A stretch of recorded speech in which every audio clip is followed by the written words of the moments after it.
buen día amigos, bienvenidos un día más a un programa más aquí al Espía del Telón. Hoy efectivamente es viernes y esto significa que toca noticiero geopolítico y geoeconómico, como siempre noticias desde el otro lado del telón mediático para comprender la realidad del mundo y con un enfoque también en los BRICS. Y como siempre lo dividimos en 4 bloques: Europa, Asia, África y América. En fin, empecemos sin más demora. Vamos a ponernos cómodos en el escenario para que tengan el mapa en grande y vamos con, bueno, noticias desde el centro de Europa. La Unión Europea no está a favor de que Hungría y Eslovaquia reanuden el suministro de petróleo desde Rusia a través de Ucrania.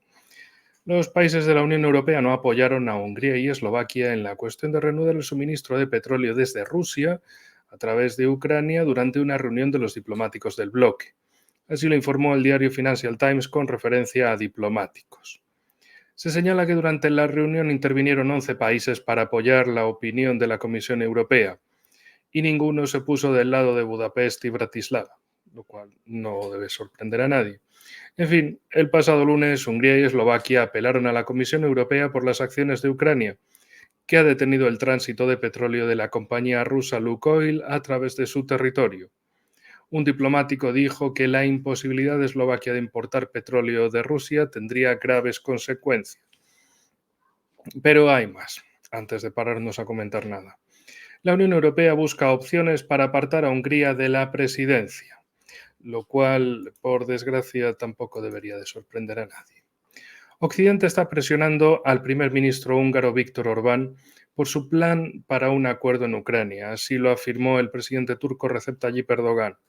En este sentido, Hungría también está intentando ser apartada de la presidencia de la Unión Europea, añadió el mandatario turco, quien también recordó que se reunió con Orbán al margen de la cumbre de la OTAN en Washington y después el primer ministro húngaro cenó con el candidato presidencial republicano estadounidense Donald Trump.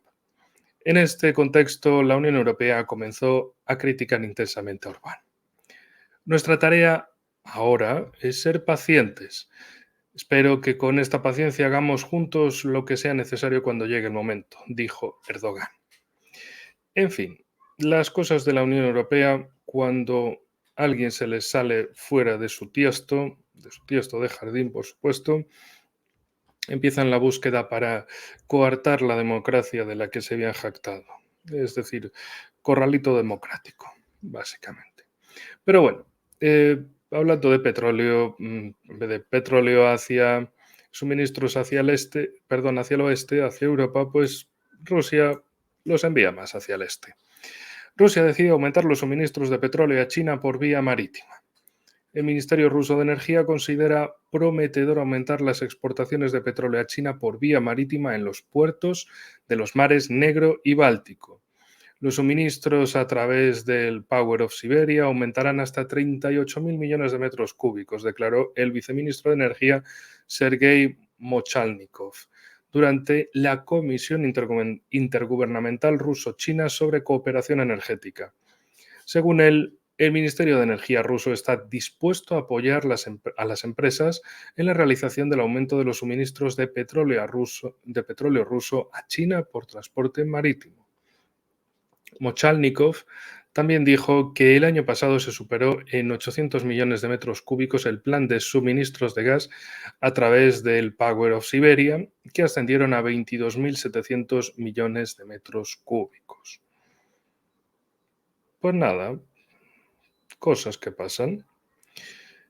Por supuesto, también ha habido habladurías sobre posibles negociaciones entre Rusia, Ucrania y demás. Bueno, el Kremlin se declara dispuesto a dialogar con Ucrania.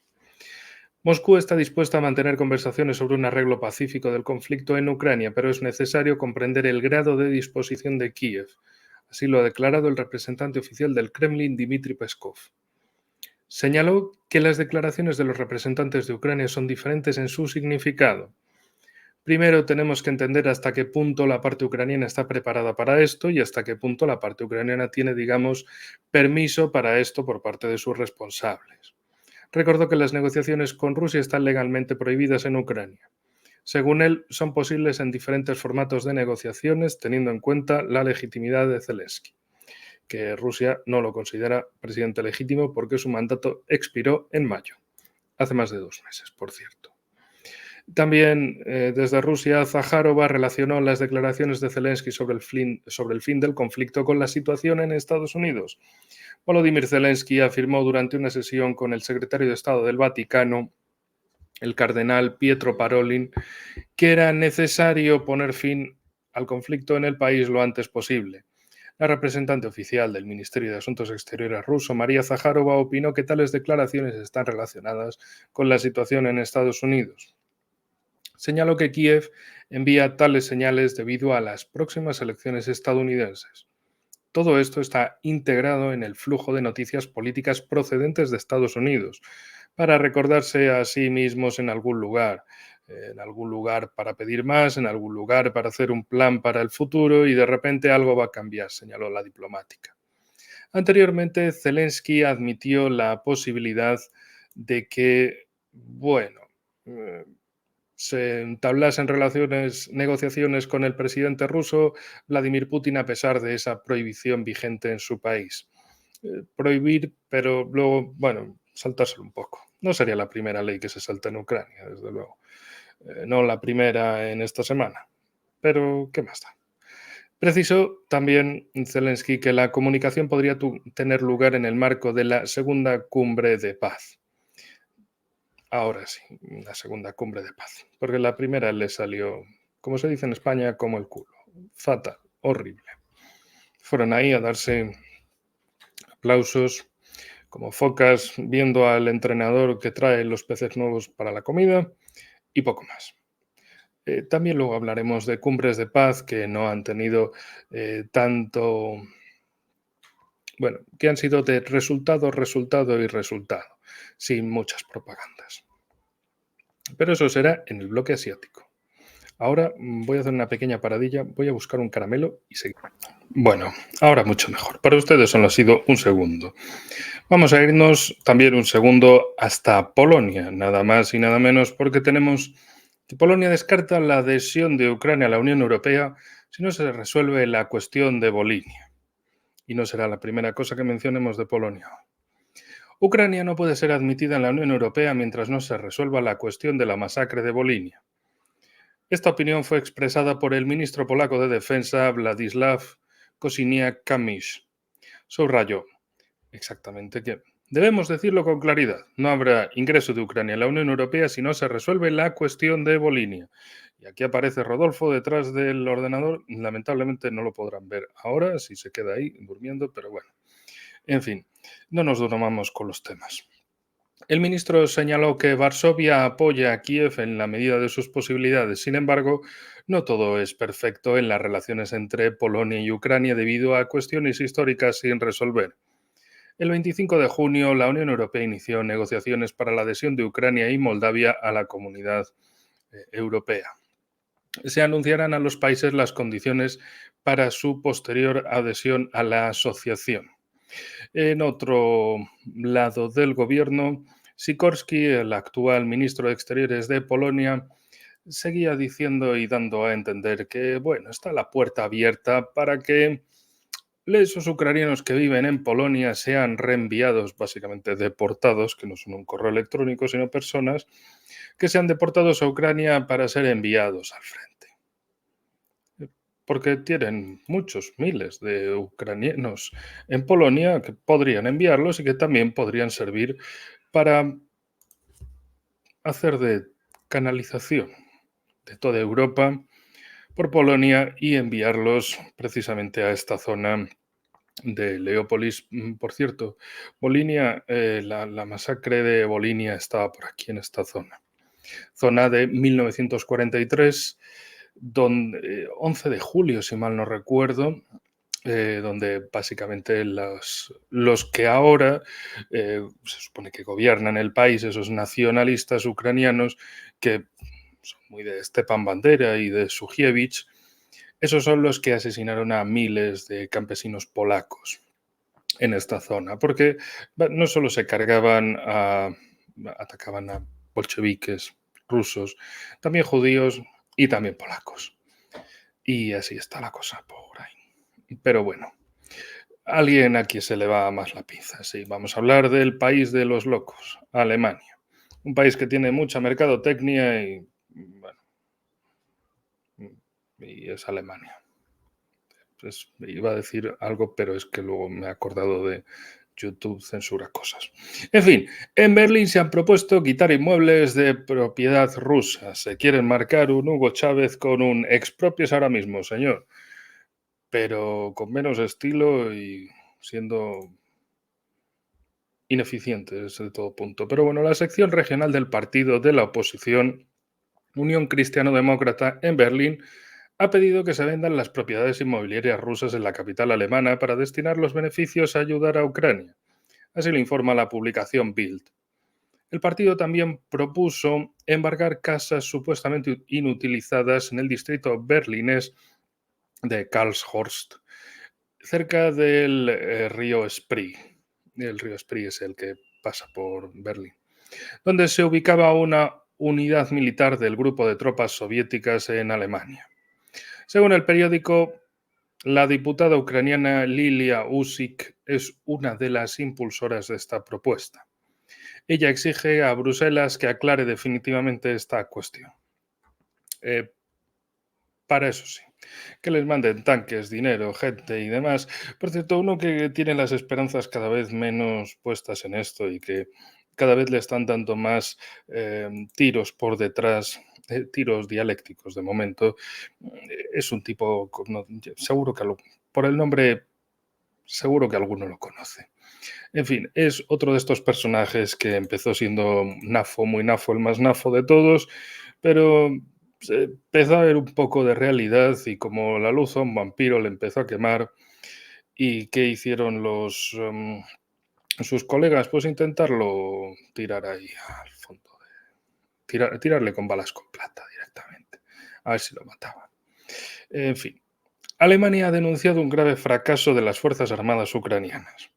Se ha creado una situación muy peligrosa para las tropas ucranianas en la línea del frente, donde el ejército ucraniano pierde sus posiciones cada vez más rápido bajo la embestida del ejército, el ejército ruso.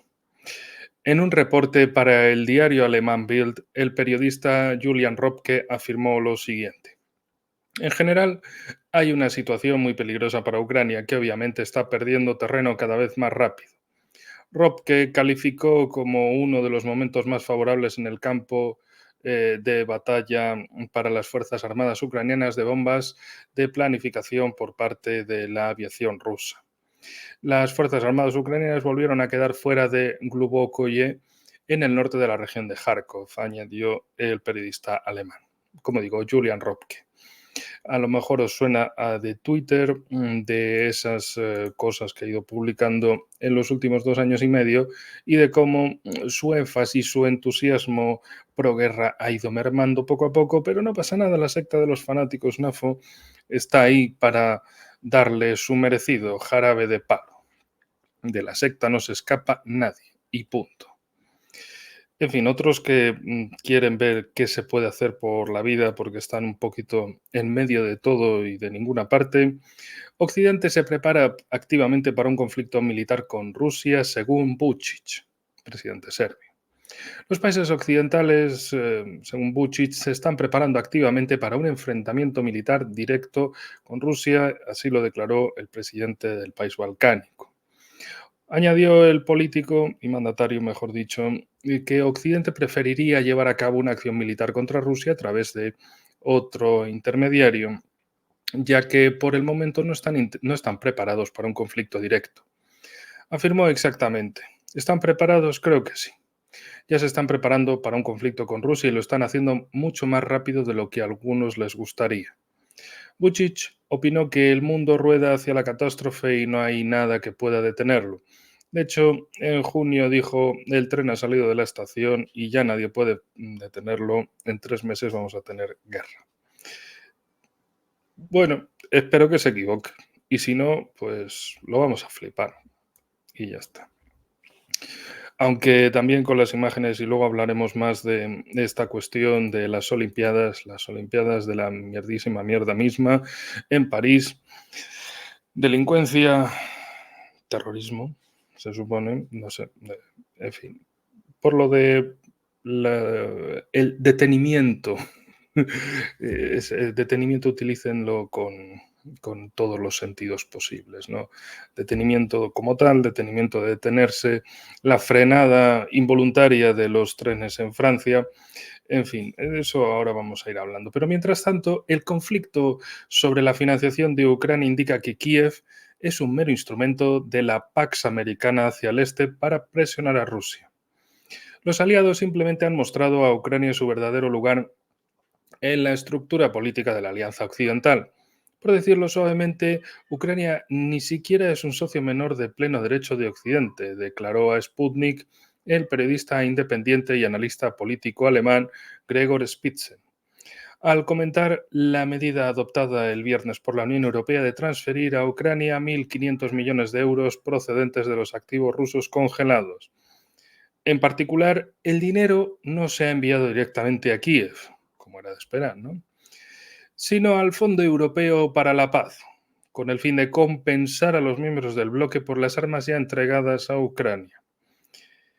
Spitzen dijo: a juzgar por la decisión de prohibir la transferencia a Ucrania de los activos rusos confiscados ilegalmente, está claro que este país solo es una herramienta para presionar a Rusia como parte de la extensión de la Pax Americana hacia el este. El único papel de Kiev es intentar frenar el desarrollo de Rusia y debilitar su potencial, afirmó el periodista. Por lo tanto, el bloque occidental no le importa realmente lo que le ocurrirá a los cientos de miles de soldados ucranianos en el frente y a la economía ucraniana. Solo le interesa en la medida en que funcione contra Rusia. Ucrania recibirá exactamente tanto dinero como decidan sus socios occidentales. Sus intereses siempre serán lo primero y es una pena que los ucranianos, que se creen parte integrante de Occidente y están a punto de ingresar en la Unión Europea y la OTAN, no se hayan dado cuenta todavía de esto, resumió Spitzer. Bueno, parece que todavía en Alemania quedan gente que piensa con la cabeza y no con la billetera, o que piensa ver cómo salir de ese lío mediático en el que se han metido. Pero bien, última cuestión sobre esta nota. La cuestión de los ingresos obtenidos por la Unión Europea de los cientos de miles de millones de euros de activos rusos atrapados en bancos europeos tras la escalada de la crisis ucraniana ha sido una importante fuente de tensión entre Moscú y Bruselas y una preocupación para otros países que temen lo que podría ocurrir con su dinero si se ponen en el lado malo de Occidente. Bueno, seguimos dando vueltas con lo del dinero. Dinero que sí, dinero que no, en fin, patata para responder estas cosas. Y de patatas calientes vamos a desplazarnos aquí a París ya. Esto es. Los Juegos Olímpicos de París se ven empañados por la delincuencia, las huelgas y el sabotaje antes incluso de empezar. Los Juegos Olímpicos del verano de 2024 en París arrancarán con una fastuosa ceremonia de apertura el viernes por la noche, o sea, hoy ya cuando esto se estrene ya habrá sido, con unos 7.500 atletas, salvo los que no lleguen porque les hayan robado el vehículo, claro, recorriendo un tramo de 6 kilómetros desde el río Sena en 85 barcos, o a lo mejor menos si roban alguno, observados por 300.000 espectadores. Espero que sean espectadores de Espectadorlandia y no de Jovenia o de Jovenlandia. Si no, lo van a pasar mal. Los que sean espectadores de verdad, digo. El presidente francés Emmanuel Macron el Sobón, un gran saludo para Moragón. Es que siempre me acuerdo de él cuando veo el nombre de Macron. Pues Macron ha prometido una de las ceremonias de apertura más increíbles. Estoy seguro de que lo va a ser. De hecho, Trico acaba de salir corriendo cuando he dicho esa misma frase. En fin. Sin embargo, los juegos, los juegos, es que ya me lo imagino.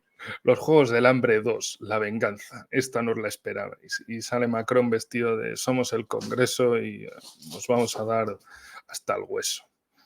Sin embargo, los Juegos ya se han enfrentado a una serie de problemas incluso antes de que pudieran comenzar las pruebas deportivas. Y aquí vamos con lo serio.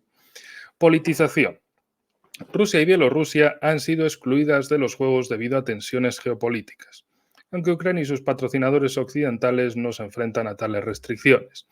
Y sí, del mismo modo, Israel y sus patrocinadores estadounidenses pueden participar a pesar del conflicto en Gaza, en la Franja de Gaza. Aumento de la alerta terrorista. Las autoridades francesas informaron de la desarticulación esta semana de una serie de complots violentos contra los Juegos Olímpicos. La detención de 7 sospechosos de terrorismo en la vecina Bélgica y la alerta máxima de las autoridades europeas ante amenazas de la rama del ISIS, el ISIS-K, el ISIS en el Jorasán.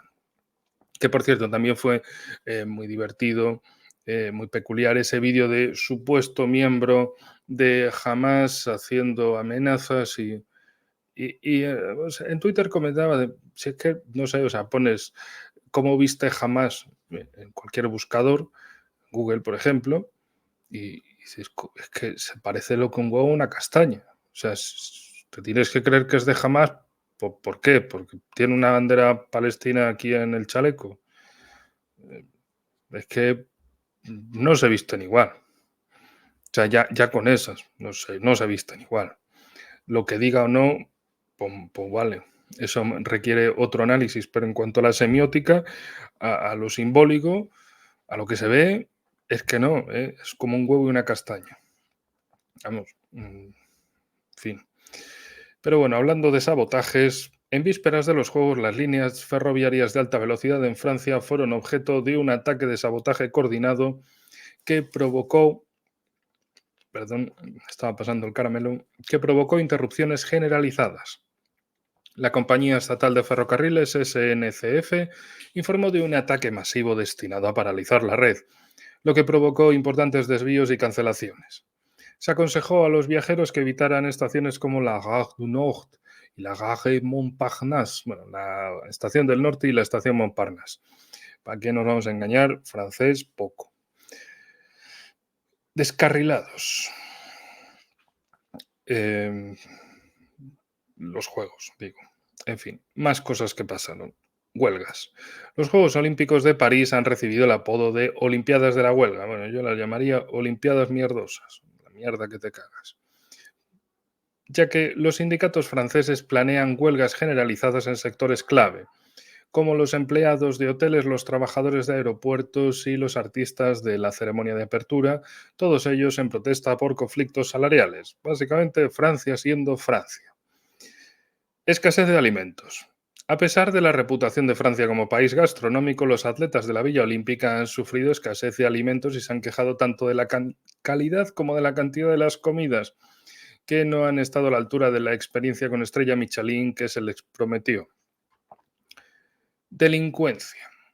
Los Juegos han sacado a la luz el lado más sórdido de París con denuncias de delitos en los que se han visto implicados deportistas olímpicos y turistas, como el robo a la selección masculina de fútbol de Argentina, la agresión a empleados de Channel 9, del Canal 9, durante un intento de robo y la violinización de un grupo de 5 tipos a una turista australiana. La normalidad, ¿no? Debe ser la nueva normalidad. Como nos dijeron en 2020, debemos estar ante una nueva, novísima normalidad. En fin, situación que apesta porque París se enfrenta a otra amenaza indecorosa en vísperas de los Juegos Olímpicos, con ciudadanos que amenazan con defecar en el río Sena para poner de manifiesto su mal estado sanitario. Sí, los caganets atacan de nuevo. Si no saben lo que es un caganet, bueno, en Cataluña hay unas figuras de pues, se pueden hacer de muchos políticos o personajes interesantes y todos los dibujan en posición pues, sin pantalones y cagando ahí en cunclillas. En fin, van a ser los juegos de los caganets. En Cataluña estarán contentos, podrán vender muchas figuritas. Lo cual, bueno, cortemos el chiste, volvamos al tema. Todas estas acciones podrían afectar a los atletas que compiten en las pruebas de maratón de natación y triatlón. Imagínense, zurullos flotantes. Es que esto, en fin, lo siento, intento no reírme, pero es que esto es de un chiste de muy mal gusto todo. A pesar de un esfuerzo de limpieza de 1.400 millones de euros, el río sigue sufriendo de aguas residuales tóxicas, infestaciones de ratas y altos niveles de bacterias E. coli. Lo normal, si es que son todos unos bárbaros, ¿no? Rusia no, que tiene el PIB de Italia, que los chinos son todos unos cochinos, que lo del 2020 empezó por culpa de ellos, que es un mercado de mierda y tal. Ay, París, París. Tanto mear hacia afuera y resulta que les estaba goteando encima todo. Pero bueno, vamos a temas de los BRICS, vamos a temas que nos gustan más y que son bastante más constructivos que todo esto. Lukashenko se prepara para la cumbre de los BRICS en Kazán. El ministro de Asuntos Exteriores de la República, Maxim Ryzhenkov, informó sobre el próximo viaje del presidente bielorruso Alexander Lukashenko. El presidente va a asistir en octubre a la cumbre de los BRICS que se celebrará en Kazán y será su participación a gran escala allí teniendo en cuenta las reuniones bilaterales. Recuerden, Kazán, una ciudad importantísima. El canciller bielorruso señaló que, dadas las conversaciones con todos los Estados miembros de los BRICS, hay un acuerdo fijo de que Bielorrusia estará entre los primeros socios de esta organización. Les vamos a dar un poco más de contexto sobre lo que dije. Les vamos a dar, es que efectivamente estaba escuchando a Claudita por aquí detrás, jodiendo un poco, mordiendo cosas, y dije, Claudita, saluda a la audiencia. Saluda, que siempre te dan recuerdos, anda. Bueno, ya, se quiere volver a los juguetes. Juguetes nuevos. Los gatos son sencillísimos. Les puedes comprar un juguete y el juguete es la caja. En definitiva, cualquier cosa que llegue a casa es susceptible de ser convertida en juguete. En fin, más contexto sobre esta cuestión de Bielorrusia. En definitiva, la Cancillería señaló que Bielorrusia planifica definitivamente unirse a los BRICS como socio. Ryzhenkov, el canciller bielorruso, les voy a acabar, en fin, les voy a acabar atizando a Claudita. Un chancletazo, por pesada. Que anda, en fin, cajas nuevas. Lo siento. Ryzhenkov declaró que todos los miembros de los BRICS están dispuestos a ver a la República como país socio de la organización. Hasta ahora hay 10 miembros en los BRICS. Ahora se está formulando la fijación jurídica definitiva del término socio u observador en los BRICS. Confiamos mucho en que esté finalizada para la cumbre de los BRICS en Kazán, teniendo en cuenta las negociaciones mantenidas con todos los países miembros de los BRICS. Hay un acuerdo fijo de que Bielorrusia estará entre los primeros socios de esta organización, dijo. En fin, Bielorrusia no solo es que haya entrado a principio de este mes en la Organización de Cooperación de Shanghái, justo después de su entrada se producen esas primeras maniobras conjuntas entre tropas chinas y bielorrusas en Bielorrusia, sino que van directos encaminados a entrar en los BRICS. Y si no es como miembro de pleno derecho, como socio, será observador, pero que va adentro seguro. En fin, el redireccionamiento de Bielorrusia hacia Oriente. De hecho, con esto podemos dar por terminado el bloque europeo antes de lo pensado. Yo pensaba que me estaba alargando más. 28 minutitos, vamos bien.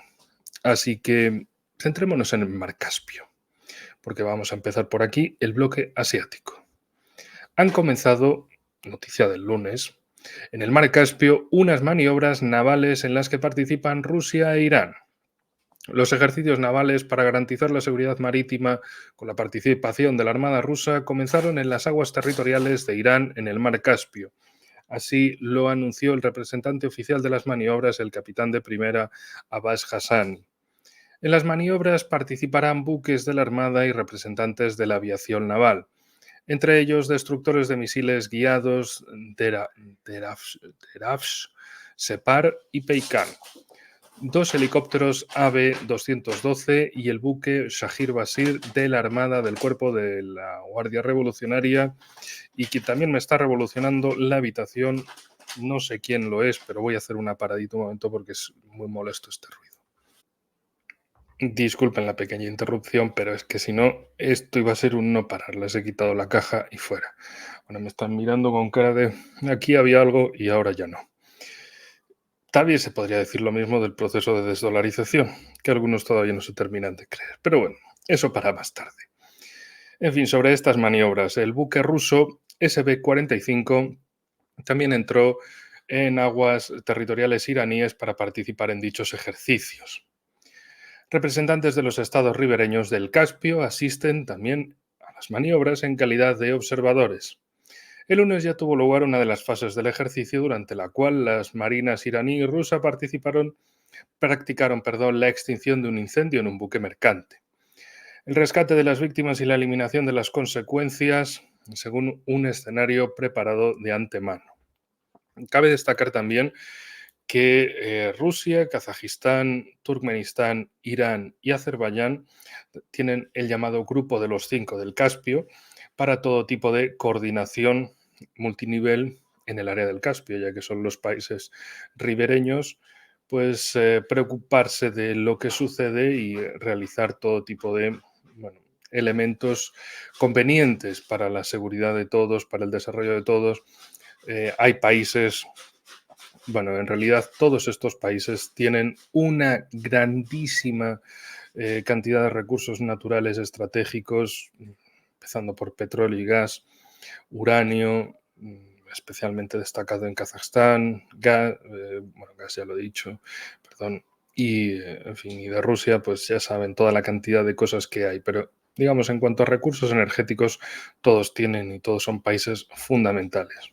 De modo que el Mar Caspio también es fundamental porque recuerden lo que hemos comentado en noticieros anteriores de ese eje del corredor de transportes norte-sur, Rusia, Irán, India, digamos como los tres puntales por los que se hace esa ruta, y básicamente el Mar Caspio es la vía fundamental para conectar ya de por sí dos países, Rusia e Irán, con todos sus acuerdos bilaterales, y de ahí extenderlo hacia India, atravesando Pakistán, atravesando precisamente esta zona tan compleja, o incluso embarcar en Chabahar y distribuir por barco a cualquiera de las muchas ciudades de la costa de India, de las cuales recuerden que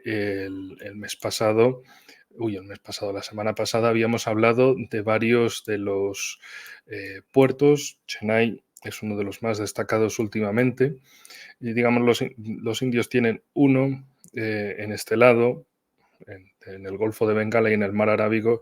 Había otro en el Golfo de Kerala que, si mal no recuerdo, era Kolan. Lo siento, a veces hay demasiados nombres. Sí, si mal no recuerdo, era por aquí. Pero bueno, en fin, no nos paremos más en la geografía india, que es que yo soy terrible. Me pongo a ver un mapa y me puedo pasar horas embobado buscando detalles y encontrándolos, que es lo peor. Y después de encontrar uno, ir a otro, ir a otro, ir a otro y así sucesivamente. En fin. Un detalle también muy interesante de esta semana. Putin se reunió con Assad. El presidente ruso Vladimir Putin mantuvo una reunión con su homólogo sirio, Bashar al-Assad, en Moscú, en el mismo Kremlin. Putin declaró: tenemos la oportunidad de hablar de toda la gama de nuestras relaciones. Hacía mucho tiempo que no nos veíamos. Por su parte, Assad señaló que los países habían pasado, ambos países, claro, habían pasado por pruebas muy difíciles en las últimas décadas. Assad señaló exactamente: estas décadas han sido testigo de complejos procesos de transformación de nuestros países. Sin embargo, a lo largo de todas estas décadas, las relaciones entre nuestros países han mantenido su nivel de confianza, y esto es un indicador de la madurez de nuestros pueblos. En fin, parece que ahora las tornas se cambiaron y al que van a visitar a su casa es a Vladimir Putin y no a Zelensky. A Zelensky solo lo van a visitar, a actores de Hollywood, si es que no están demasiado ocupados haciendo campaña por Kamala Harris. Biden ya se cayó, como es habitual en él, pero en este caso no de unas escaleras, sino de su propia campaña electoral. Pero eso ya hablaremos en el bloque americano. O sea, un poco más al detalle. Esto simplemente es un mordisquito, un bocadito. Quien también quiere meter un bocadito a algo muy puntero, la inteligencia artificial, es Irán, quien ha puesto un programa, que ha puesto en marcha un programa para desarrollar la inteligencia artificial, la IA. El presidente iraní en funciones, Mohamed Mokhber, ha dado instrucciones a los organismos gubernamentales para que pongan en marcha un programa nacional de desarrollo de la inteligencia artificial. La primera conferencia sobre inteligencia artificial en la educación y la formación se celebrará en Teherán el 9 de octubre. El objetivo principal del acto es sensibilizar a la opinión pública sobre las tecnologías modernas y su aplicación en los sistemas de educación y formación. El decreto sobre la creación del Comité Directivo Nacional y el Centro Nacional de Inteligencia Artificial fue promulgado por el jefe de Estado en diciembre del año pasado.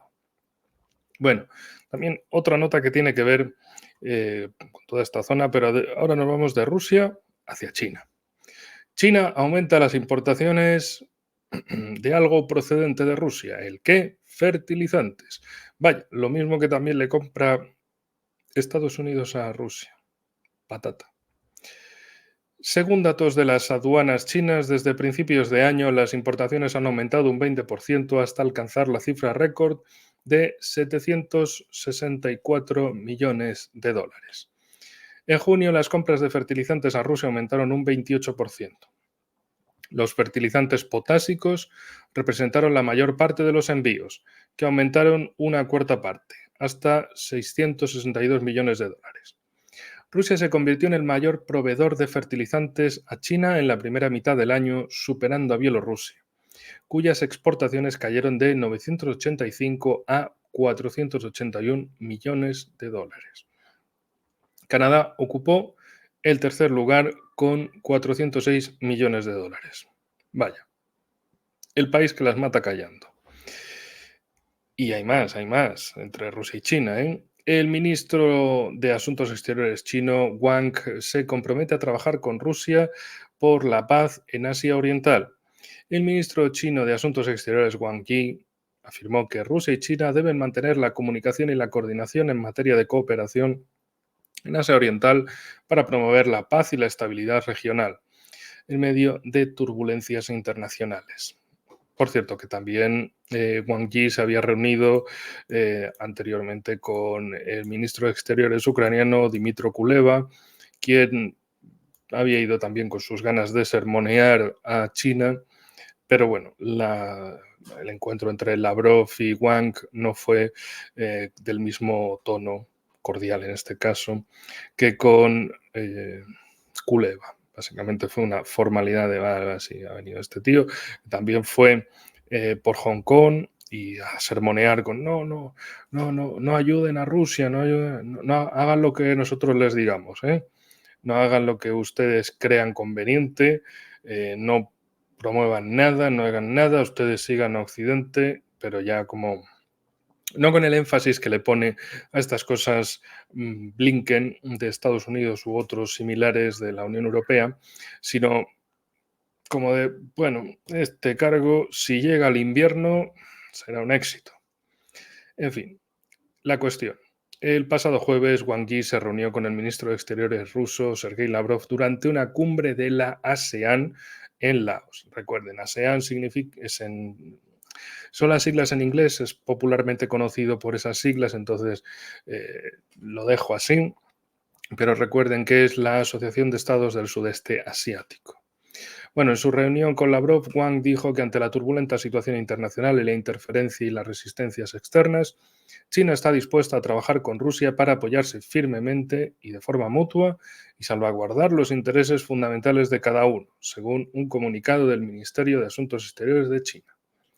También, por cierto, no nos vamos muy lejos del triángulo multipolar, digamos, cuadrilátero con India, Irán, Rusia, China. Porque por un lado, los BRICS debaten la propuesta de Irán de unificar los sistemas de pago.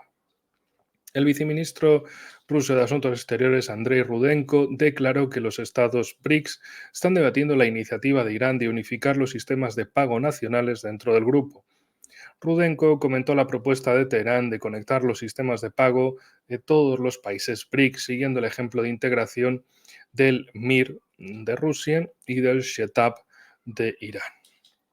Según el diplomático, se están estudiando varias opciones, incluidas las iraníes, para conectar los mercados financieros de los participantes de la asociación interestatal, transferir las liquidaciones a las monedas nacionales e introducir nuevos mecanismos de liquidaciones mutuas. Y un poco más de Irán. Los BRICS son un mecanismo comercial fuera del mundo unipolar, según la Cancillería iraní. De hecho, precisamente de boca del ministro interino de Asuntos Exteriores de Irán, Ali Bagheri Kiani, afirmó que los BRICS son el mayor mecanismo comercial. Exactamente con estas palabras. La asociación BRICS se considera el mayor mecanismo comercial fuera del marco unipolar e Irán hoy se está convirtiendo en un socio estratégico en la toma de decisiones junto con otros miembros de los BRICS, dijo Kiani. También añadió que incluso el propio Estados Unidos ha llegado a la conclusión de que la unipolaridad no solo no es una solución, sino que es un callejón sin salida. Pues yo estoy gamajo. A ver si se lo toman en cuenta y se ponen a hacer más políticas para sí mismos y no para joder a todos los que no son ellos mismos. Bueno, y a duras penas, porque con la de problemas que hay dentro de Estados Unidos tampoco quiero repetir el sermón improvisado del otro día, ayer no, antes de ayer, del miércoles, porque en fin, un país que tiene tantísimos problemas internos, a ver qué recetas le va a dar al resto del mundo. Pero bueno, entre ese recetario vamos a echarnos un poco de geopolítica gastronómica india, ¿no? India debe mirar al este, no al oeste. Explicando el papel de la ASEAN para India, Jai Shankar, es decir, el ministro de Exteriores indio, enfatizó en la política oriental de India y la visión indo-pacífica todo su compromiso indio por profundizar los lazos con el este. ¿Y qué hay detrás de todo esto?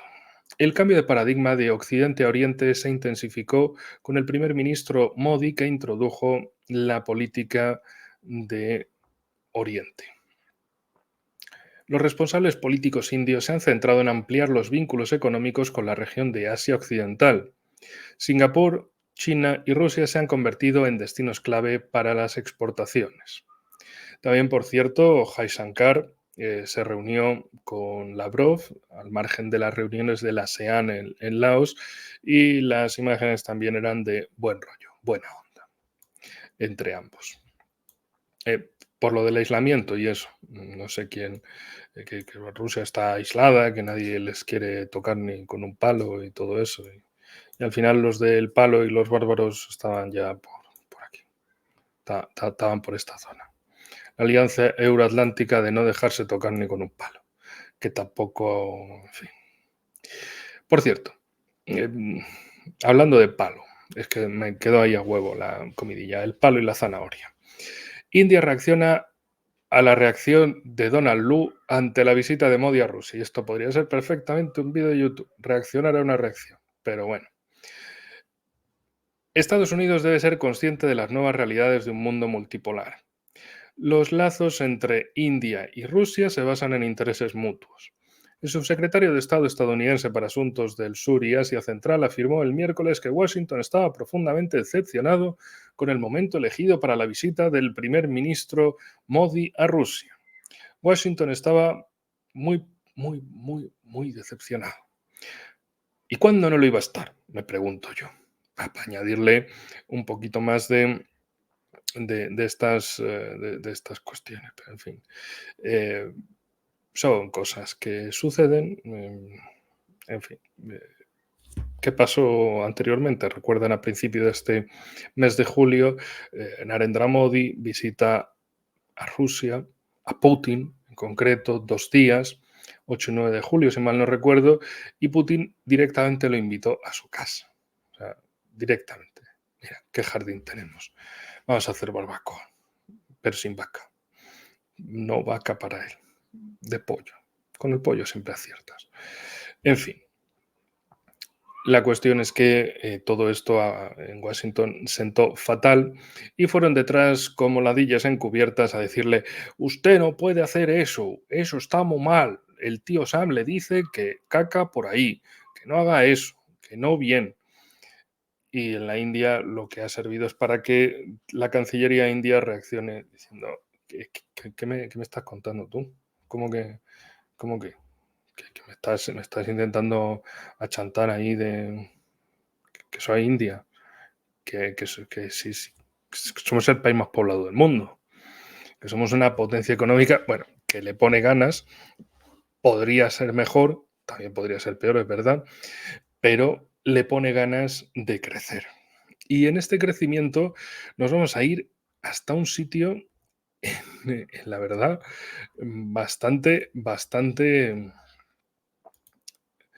tengo que poner aquí en la búsqueda porque es un sitio complicado de encontrar, pero también sirve para que vean exactamente el tipo de paisajes que se pueden encontrar por aquí.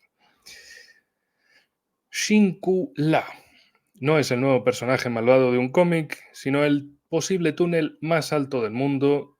Y también le lanzo una pregunta a los peruanos para que estén especialmente atentos porque no sé si el que tienen ustedes de Puerto Limpia o Puerto Limpo está por aquí, por esta altura, o por debajo o por arriba. El proyecto del túnel Shinkula consistirá en un túnel bitubo de 4,1 kilómetros de longitud. Se construirá a una altitud de 4.500 metros. Una vez terminado, será el túnel más alto del mundo, superando al chino de Mila de 4.500 metros también. Bueno, los datos me los habían puesto en pies, yo los he puesto en metros para que se hagan una idea aproximada del tema. Proporcionará conectividad todo el tiempo, ininterrumpida por las nieves y todo eso, de Manali a Leh a través del eje Nimu-Padam-Darcha. Darcha con D. Los argentinos le vais a poner a esa palabra, Darcha, espera que le quito una D y le pongo una G y hacemos la diversión. No, Darcha. Garantizará este túnel el movimiento rápido y eficaz de tropas y equipos de defensa. Se mejorará, y lo de defensa es un dato de vital importancia que luego comentaré por qué. Se mejorará la movilidad militar y el apoyo logístico a las fuerzas desplegadas en el sector de Ladakh. Y aquí bien ven cuál es este sector. O sea, la parte de la Cachemira india está dividida en Jammu y Cachemira, que es la zona del valle. De hecho, podemos cambiarlo a esta manera. Aquí tienen, de hecho, a Leh, esa ciudad, que es Leh. Bueno, pues ahí la tienen. Aquí está Darcha, con D, Darcha con D. Bueno, Jammu y Cachemira es la zona más importante, donde está Srinagar, la capital, la zona del valle, y luego están las zonas de montaña pelada y altísima. En fin, y el dato de vital importancia tiene que ver con esto. Ahora le damos más. Por otro lado, cosas buenas, India y China buscan nuevos avances en la cuestión de Ladakh. Al margen de la reunión del mecanismo del ASEAN, Jaishankar y su homólogo chino Wang Yi debatieron sobre la multipolaridad y el fomento de la comunicación en el marco de cooperación de Asia Oriental, la Organización de Cooperación de Shanghái, el G20 y los BRICS. ¿Y por qué todo esto? Bueno, enfrentamientos anteriores en Ladakh. En abril de 2020, India acusó al ejército chino de bloquear las patrullas en la ruta de Depsang y de intentar construir infraestructuras, lo que provocó un aumento de la presencia militar a lo largo de la línea de control real. Desde entonces, India y China han mantenido múltiples conversaciones para lograr una distensión. Porque prefiero poner este mapa, aquí pueden ver las fronteras que no están internacionalmente reconocidas, sino que se basan en línea de control real. Es decir, no lo que pongas en un mapa, sino lo que controlas sobre la base del mundo. En fin, esta zona y esta las controla China, pero India las reclama. Bueno, India reclama toda la parte, esta parte de aquí también la reclama India, pero esta está bajo control de Pakistán. Estos son los territorios del norte y esto es la Cachemira libre, en fin. Y India tiene la parte central, digamos, la parte de Jammu y Cachemira y Ladakh. Esto, datos de vital importancia. Más contexto. Modi advierte a su vecino, por otro lado. pero no al vecino chino, sino al vecino pakistaní. El terrorismo y la guerra proxy no pasarán. Pakistán sigue intentando ser relevante a través del terrorismo y la guerra proxy. Quiero decir a los terroristas y a sus amos que no van a tener éxito nunca, dijo el primer ministro Modi mientras rendía homenaje a los héroes de Kargil en el 25 aniversario de la guerra indo-pakistaní de 1999. Joder, si es que hasta me acuerdo yo de verla por la tele. El primer ministro Modi visitó Ladakh para rendir homenaje en el memorial de guerra de Kargil. Y también, precisamente, Modi inició la primera voladura de las obras del túnel Shinkula, el más alto del mundo, durante su visita a Dras para conmemorar ese 25 aniversario de la victoria india en la guerra de Kargil de 1999. Aquí ya todo lo tienen unido para que esas notas desagregadas formen un conjunto que sirva para entender este detalle concreto, que quizá haya pasado extremadamente inadvertido en otros canales, pero ya estamos aquí para tocar esos temas que en otros canales, colegas y amigos, pues no lo han tocado. Cada uno se especializa en ciertas cosas. Yo en estas cosas peculiares. Y por eso ustedes están yo estoy tan agradecido de que ustedes estén aquí, ustedes están tan agradecidos de escuchar cosas de estas, otras que dan un poquito más de asco y si les parecía horrible lo de París. Nueva Delhi tiene un problema gigantesco con su río. De hecho, iba a haber puesto la foto, pero ustedes, si quieren, búsquenlo. La verdad es que es asqueroso. El agua del río Yamuna en Delhi se vuelve venenosa. Aquí no es que te salgan peces de 3 ojos. Aquí te sale Godzilla de 5 patas. El río Yamuna a orillas del cual, pero 5 patas, todas así juntas, ¿eh? Todo deforme. El río Yamuna, a orillas del cual se encuentra la capital india, se ha vuelto cada día más venenoso y ha empezado a soltar espuma. La espuma empieza a flotar en la superficie del agua si el contenido de oxígeno disuelto en el río desciende o se agota o si aumenta el nivel de toxicidad, sugieren los medios de comunicación locales. El Yamuna es este río, básicamente. O sea, imagínense, yo creo que se va a ver mejor en este formato de mapa. Básicamente, es que es terrible. O sea, sí, la capital se llama Nueva Delhi, pero la Delhi antigua está aquí. De hecho, el Fuerte Rojo es lindísimo. Hay una de cosas espectaculares por aquí. Además, ya están remarcadas. Yo me puedo pasar horas mirando mapas y viendo cosas, y el urbanismo y los detalles y todo. Y lo gigantesco de los fuertes del subcontinente asiático. Zonas básicamente amuralladas, kilométricas, donde tener unas extensiones, unas murallas gigantescas, cosas espectaculares, ¿no? Que no todo es geopolítica, como siempre, también metemos estos detallitos, por cierto. Y vamos a hacer una pequeña paradita para un poquito de agua y seguimos hablando de Pakistán, del cual tiene mucho que contar. En fin, Pakistán. ¿Qué cosas tiene Pakistán? El partido de Imran Khan, recordemos, Imran Khan, que había sido primer ministro de Pakistán, y ya hemos tratado en el canal en varios programas lo que le sucedió. Conmino a que vean después esos programas para enterarse más o refrescar la memoria sobre Imran Khan. La cuestión es que su partido está celebrando protestas por todo el país. El partido pakistaní Tehreek-e-Insaf anunció protestas en todo el país para exigir, además de la liberación del ex primer ministro Imran Khan, la liberación de todos los dirigentes y trabajadores del partido actualmente detenidos. Khan fue detenido el 5 de agosto del año pasado tras su condena en el primer caso de corrupción Toscajana, archivado por la Comisión Electoral de Pakistán. Desde entonces ha permanecido en prisión por varios otros casos. cosas que pasan.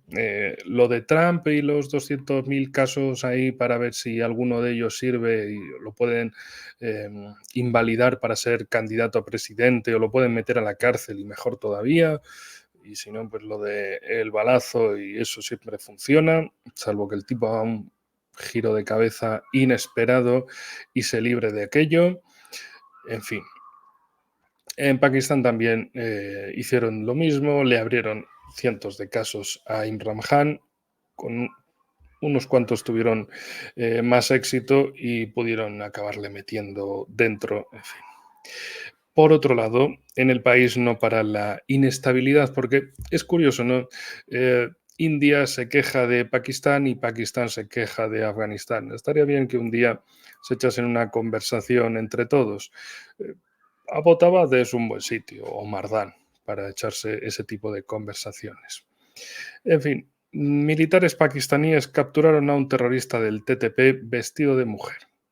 Militantes y guardias fronterizos pakistaníes capturaron a un terrorista del Tehreek-e-Talibán, los talibanes de Pakistán, básicamente, que se ocultaba bajo la ropa de mujer e intentaba cruzar la frontera afgano-pakistaní, según se informa en redes sociales. Probablemente no es esto a lo que se refieren cuando exigen estándares de vida europeos, comentan algunos.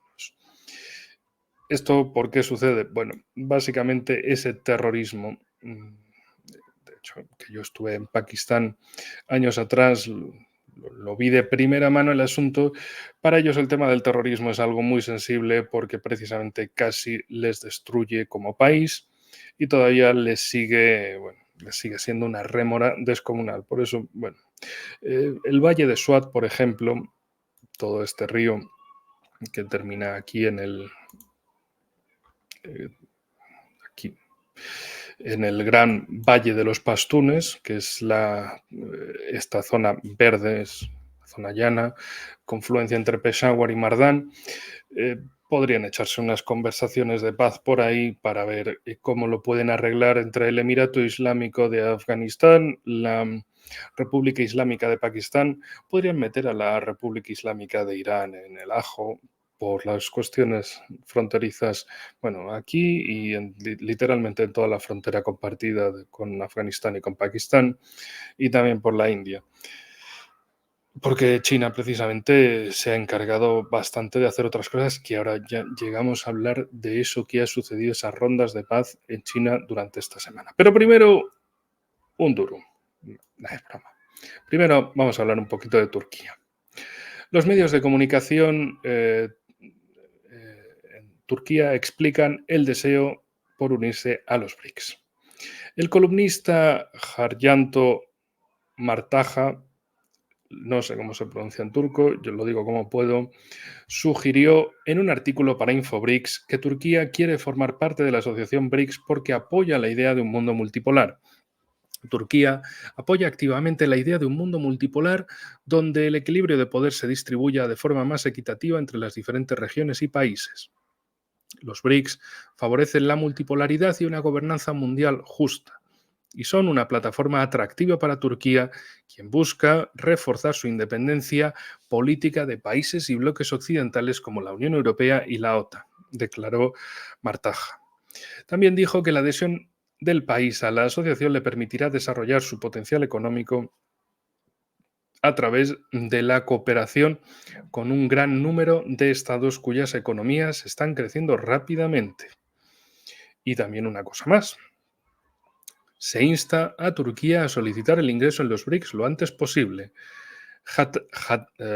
Hakan Topkurulu, vicepresidente del partido turco Vatan, afirmó que Turquía necesita liberarse de la hegemonía atlántica.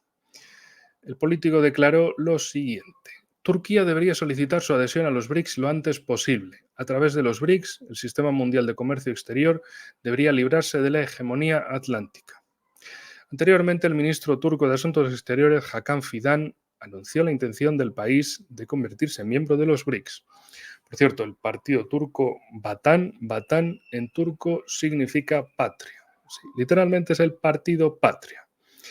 cuyo presidente, por cierto, traduje un libro al español, Pioneros de la Era Asiática. Lo tienen ahí en Ediciones Fides. El enlace abajo en la descripción. Echar un poquito de comentario. Todas las piezas encajan. Y las piezas que encajan mucho y que han conseguido encajar los chinos, son unos maestros de la diplomacia. Resulta que de Palestina a China, reconciliación de Hamás y Fatah. China consolida su papel de mediadora de paz en Oriente Medio. Las facciones palestinas firman un acuerdo de reconciliación en Pekín. Funcionarios de 14 facciones palestinas firmaron el pasado martes en Pekín un acuerdo de reconciliación, según la cadena estatal china CCTV, lo cual aumenta la posibilidad de que dejen a un lado 17 años de rivalidad política y otras cosas. Los líderes de Hamás y Al-Fatah, que formaban parte de las 14 facciones, se reunieron por segunda vez en la capital china en menos de 3 meses, en un momento en que Pekín intensifica sus ambiciones diplomáticas en Oriente Medio. China apoya a todas las facciones palestinas para que logren la reconciliación mediante el diálogo, declaró el martes a la prensa Mao Ning, portavoz del Ministerio de Asuntos Exteriores chino. Espera que la creación de un Estado en los territorios palestinos se haga realidad en una fecha próxima. Y ahora voy a comentar más, que tengo una nota bien larga sobre esta cuestión. ¿Por qué es importante todo esto? Es decir, uno puede ver, China se junta y rejunta, China haciendo de Celestina aquí, de arreglaparejas, la dupla Irán-Arabia Saudita se reconcilia gracias a China, ahora pueden reconciliar las facciones palestinas, se dedican sistemáticamente a buscar esos acuerdos con Rusia, evidentemente, y todo también para mostrar una cuestión. Estados Unidos es quien se monta las guerras, quien se beneficia de las guerras, pero China se beneficia de la paz. Y todos se benefician de que China se beneficie de la paz. Todos acaban metidos en algún proyecto económico de talla mundial, de alguna iniciativa como la nueva ruta de la seda, el Belt and Road Initiative en inglés, por tierra o por mar, y en definitiva, pues la paz es buena para todos con China. Para Estados Unidos la paz significa que a ver cómo especulan tan fácilmente y a ver cómo venden armas a un mundo en paz. En fin, sigamos con las notas de esto. Es importante la última ronda de negociaciones entre Fatah y Hamás para conciliar sus diferencias e ir a una reconciliación interna completa en Pekín, dice a Sputnik Ayman Youssef, profesor de Ciencias Políticas y Relaciones Internacionales de la Universidad Árabe Americana de Palestina. Funcionarios de Fatah y Hamás y otras 12 facciones palestinas acordaron formar un gobierno de unidad en la Franja de G y Cisjordania durante las conversaciones auspiciadas por China el 23 de julio. Los participantes firmaron la Declaración de Pekín sobre el fin de la división y el fortalecimiento de la unidad palestina. Y mantuvieron una reunión con el ministro chino de Asuntos Exteriores, Wang Yi. Vaya semanita ha tenido el majo. Hamás y Fatah, los dos principales partidos políticos palestinos, están enfrentados desde la victoria legislativa de Hamás en la Franja de G en 2006, que provocó escaramuzas internas y la posterior expulsión de Fatah de la región en 2007.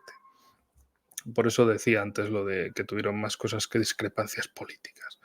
Según Youssef, el impulso de los palestinos para activar su sistema político desde dentro, en medio de la guerra de G, de la Franja de G, y la limpieza étnica de Israel, es un paso en la dirección correcta. Añadió que la evolución se está produciendo con el permiso y la aprobación del presidente palestino Mahmoud Abbas. ¿Por qué China está activa esta vez? Señala el experto. Porque creo que tiene buenas relaciones tanto con Fatah como con Hamás, tiene influencia sobre ambos. Y añade el experto también. China está intentando desempeñar un papel crucial no solo para sentar a los palestinos cara a cara en torno a una mesa, sino también para ser más activa en todo Oriente Medio y en el teatro de conflicto palestino-israelí. No es la primera vez que Pekín desempeña un papel de agente de paz regional. En marzo de 2023, altos funcionarios de seguridad iraníes y saudíes se reunieron en Pekín para restablecer los lazos diplomáticos tras años de tensiones. Israel sometió a crítica el acuerdo palestino prometiendo eliminar a Hamás. La prensa estadounidense se apresuró a restar importancia al acuerdo mediado por China entre Hamás y Fatah. Claro, no es su medallita, entonces a la mierda todo, a tirar la mesa por la ventana. En fin, vamos con una nota más de este asunto. Guía de los partidos políticos palestinos, que me parece interesante para tener una imagen, una fotografía, un marco más completo de esto. Representantes de 14 grupos y facciones palestinas, como ya habíamos leído, habíamos comentado, firmaron en Pekín ese acuerdo para crear un gobierno provisional de reconciliación.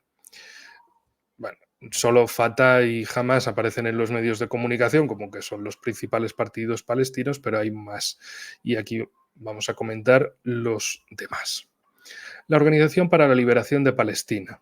Es una coalición que, de hecho, gobierna la administración palestina en Cisjordania. Está formada por 10 grupos. Fatah, Partido Socialdemócrata, creado por Yasser Arafat a finales de los años 50, ahora está dirigido por Mahmoud Abbas y sigue siendo el partido más grande y dominante tanto en la OLP, la Organización para la Liberación de Palestina, como en la administración palestina. El Frente Popular para la Liberación de Palestina, la segunda facción más grande y principal fuerza de oposición a Al-Fatah en la OLP. El partido se presenta como un grupo socialista revolucionario. Fatah-Bloque de Reforma Democrática, porque no sabía cómo expresarlo de otra manera para que entendieran que es un ala democrática que se extinguió de Fatah en 2016. Asamblea Nacional Democrática. El Partido Democrático, creado en 2021 por el sobrino de Yasser Arafat, Nasser Kitwa, quería participar en las elecciones palestinas legislativas de 2020, que posteriormente fueron canceladas. El Frente Democrático para la Liberación de Palestina. Sí, a ver, antes he dicho el Frente Popular para la Liberación de Palestina y ahora es el Frente Democrático para la Liberación de Palestina. Ojo, que es otro. Son distintos. Que yo cuando lo estaba leyendo y traduciendo digo, aquí son el chiste, ¿eh? En fin. El Frente Democrático para la Liberación de Palestina es un partido marxista-leninista formado como una rama del Frente Popular para la Liberación de Palestina, y el Frente Democrático para la Liberación de Palestina ha sido responsable de atentados contra objetivos israelíes, incluidos civiles en Israel y en los territorios ocupados de Cisjordania. La Unión Democrática Palestina se fundó como una rama del Frente Democrático para la Liberación de Palestina, pero con una ideología reformista socialdemócrata. El Partido Popular Palestino, Movimiento Comunista Palestino, nada que ver con el Partido Popular en España. Miembros del partido han formado parte en repetidas ocasiones de los gobiernos de la Autoridad Palestina. En 2021 anunció su retirada del gobierno del primer ministro Mohamed Shtayyeh, donde ocupaba la cartera de trabajo, pero la amenaza no se cumplió. Frente de Liberación de Palestina. El movimiento es cercano al Partido Socialista Panárabe Baath, que, por ejemplo, sigue siendo el poder político clave en Siria, pero tradicionalmente se alineaba estrechamente con Fatah en la administración palestina. El Frente Popular de Lucha Palestina. El partido de izquierdas dirigido por Ahmad Magdalani, exministro de Asuntos Sociales, considerado un estrecho aliado de Abbas. El Frente Popular para la Liberación de Palestina, Comando General. Todo junto, con un guión ahí. Es un movimiento nacional de izquierdas cuyos dirigentes están radicados en su mayoría en Líbano y Siria, recibiendo apoyo entre los refugiados palestinos de esos países. Aunque la mayoría de estos partidos han perdido su base de apoyo popular y contribuyen muy poco a la política, siguen formando parte de la OLP y del sistema político palestino en general. El grupo Comité de Resistencia Popular, también conocido como la Resistencia o Resistencia Islámica, actúa en la Franja de G e incluye a Hamas y a la Yihad Islámica Palestina. Están inspirados por el Islam político y el movimiento de los hermanos musulmanes. Estos grupos han controlado Gaza desde 2007, aislándola de la autoridad palestina. En 2017 Hamas revisó su plataforma política para distanciarse de los hermanos musulmanes, que por ejemplo en Rusia son considerados un grupo terrorista. Tanto Hamas como la yihad islámica palestina tienen sus propias alas militares y combaten conjuntamente al ejército israelí. Que de hecho en los combates en la Franja de G siempre verán mucho lo de Hamas y la yihad islámica. Bueno, pues la yihad islámica ahí tienen cuáles. Y hay otros temas, hay otros grupos más. La lucha entre Al-Fatah y Hamas en 2007 condujo no solo al distanciamiento político entre Cisjordania y la Franja de G, sino también a la formación de varios partidos laicos nuevos. Uno de ellos es la Tercera Vía Liberal Democrática, que se plantea como alternativa al sistema de liderazgo bipartidista Hamas-Fatah. El segundo es la Iniciativa Nacional Palestina, que se presenta como un movimiento democrático de resistencia no violenta a la ocupación israelí. En fin, espero que con esto hayan tenido una buena cantidad, una buena dosis de sistema de partidos en Palestina, tanto en la Franja de G como en Cisjordania, y de todo lo que se ha reunido en China, con China, para llegar a un acuerdo de paz. También, por cierto, como nota peculiar, ya que estamos hablando de China, se rastrearon e interceptaron aviones militares chinos y rusos frente a Alaska, según el NORAD. 2 bombarderos de largo alcance chinos y 2 rusos fueron rastreados sobrevolando aguas internacionales cerca de Alaska. Y aviones de combate estadounidenses y canadienses fueron enviados en respuesta, informó el Mando Aeroespacial Conjunto. La actividad militar china y rusa del pasado miércoles no se consideró una amenaza, dijo el Mando de Defensa Aeroespacial de Norteamérica, conocido como el NORAD. También declaró dicho mando en un comunicado de prensa: el NORAD seguirá vigilando la actividad de la competencia cerca de Norteamérica y responderá a la presencia con presencia. Pues lo mismo que otros sobrevuelan el Báltico, el mar de China o el mar Negro, pues también rusos y chinos dicen: ¿que te gustan los palillos? Pues toma, el palillero entero. Te la vamos a acercar por ahí. Y seguirán y seguirán y seguirán habiendo más. Pero bueno, por volver a los temas asiáticos más centrados, más geopolíticos, geoeconómicos, Laos, por cierto, el país que acogió la cumbre de la ASEAN. Básicamente los países son de Myanmar, son estos países de aquí, del sudeste asiático, los que son miembros de la ASEAN. En fin, los ministros de la ASEAN se reúnen en Laos para abordar la crisis de Myanmar y el mar de la China Meridional.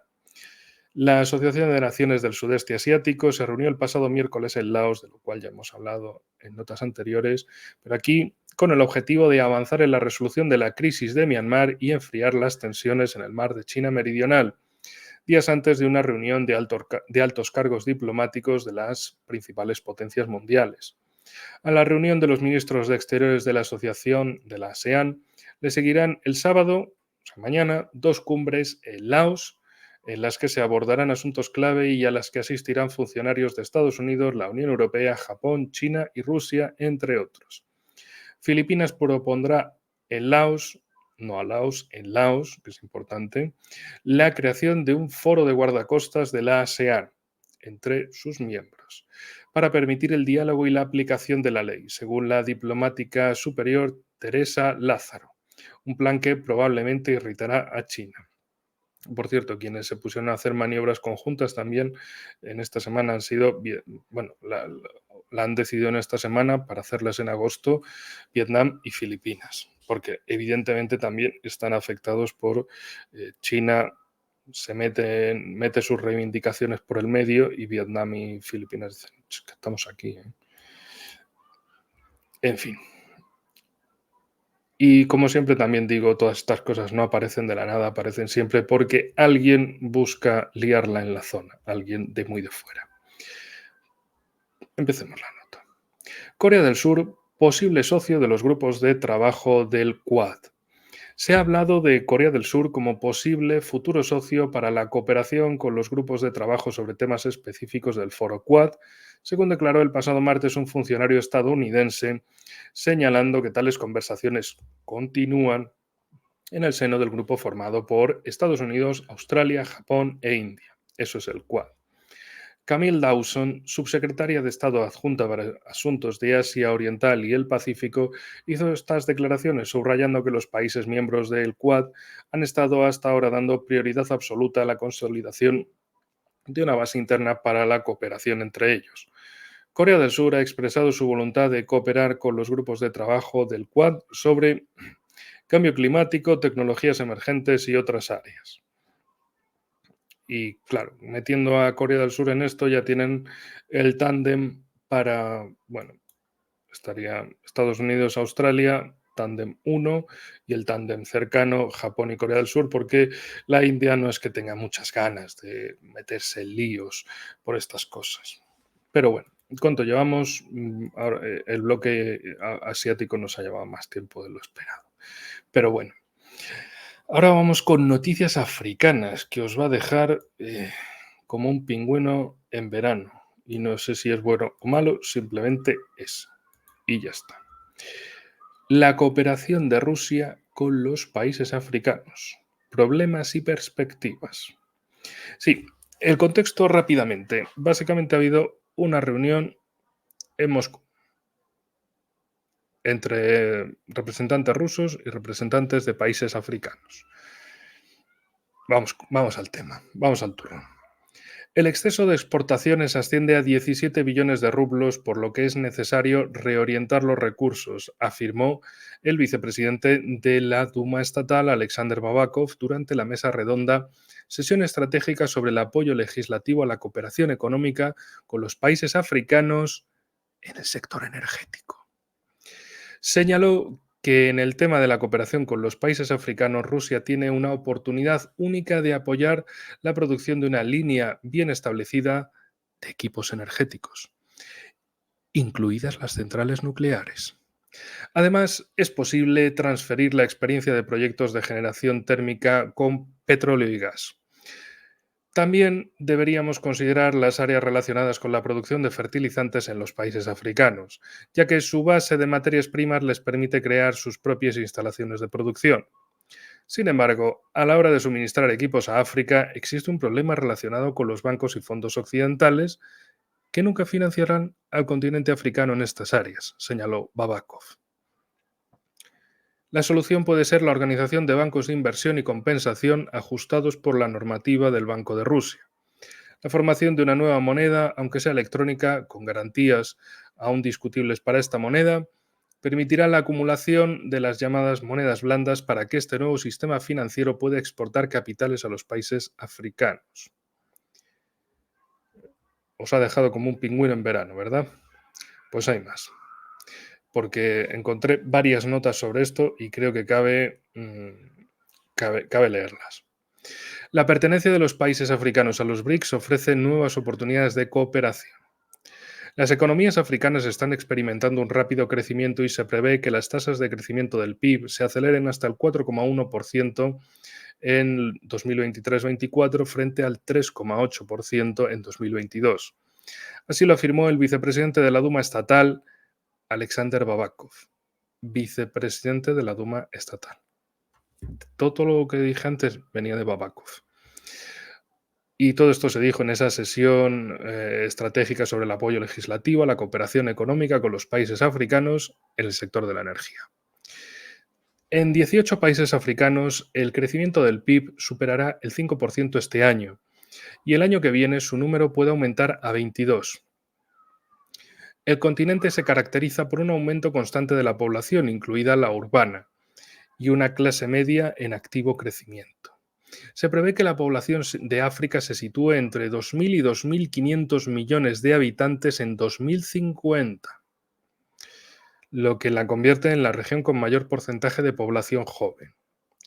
El gran potencial del mercado energético africano está impulsado por estos factores de crecimiento y por la importante demanda de desarrollo industrial que requiere infraestructuras sostenibles.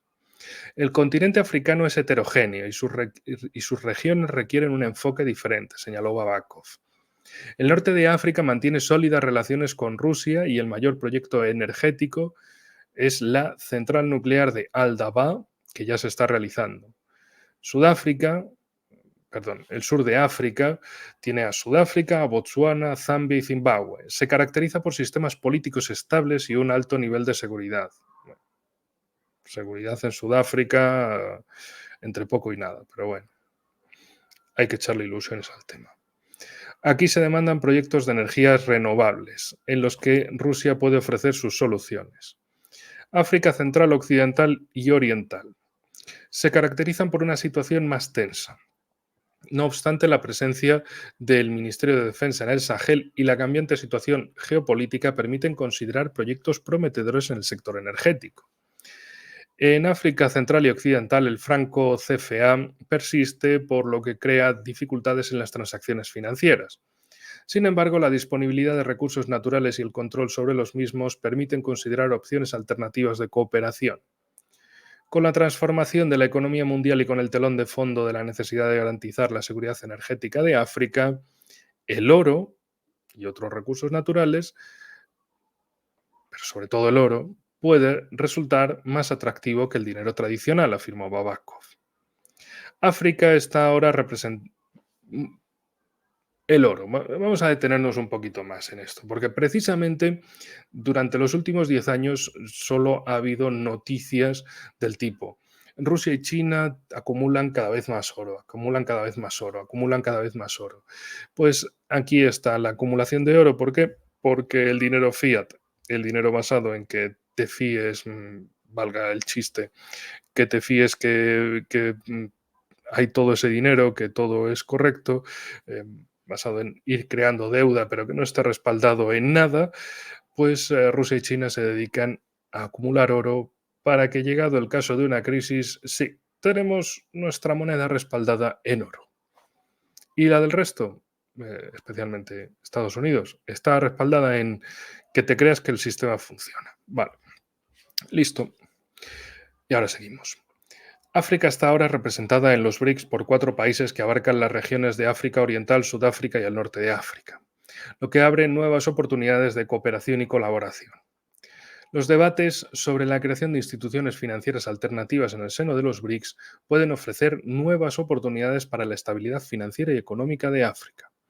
La pertenencia a los BRICS permite a los países africanos participar en proyectos estratégicos, incluidos los de infraestructuras y energías, que pueden contribuir a su desarrollo económico, añadió Babakov.